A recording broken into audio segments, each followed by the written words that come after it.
Gbetɔ adida, gbetɔ gbadzinu, eɖaɖi bɔlanku,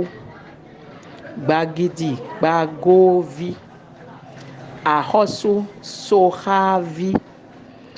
axɔsu gbɛsoxa ɖoƒe boyixa sɔ ɖogbe, atolu gbadzinu, atolu kpɔdzi bɔmetaɖi dze, kokotikovi, kuyibɔ humavi,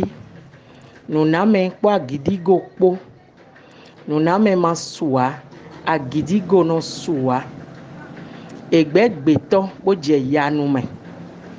yanume su dzɔmbɔɖɔ, nyɔnu gbɛmɛ ɖe bɔ kɔnwi, nyɔnu idzegbe boba kanyalatɔ, nyɔnu hɔmaxɔe sɔ no kpagbe nume, kɔxɔ agbangba madziwe, koklo azima fudo se, savalu some ɖe mɔnɔ zɔ nɔ gbayi, vitsi asitsi, savalu so agba ɖeɖe, agbati yɔmeti, gbetɔ adida, gbetɔ gbadzinu, eɖaɖi bɔlanku, gbagidi gbagovi, axɔsu soxavi, axɔsu gbɛsoxa ɖoƒe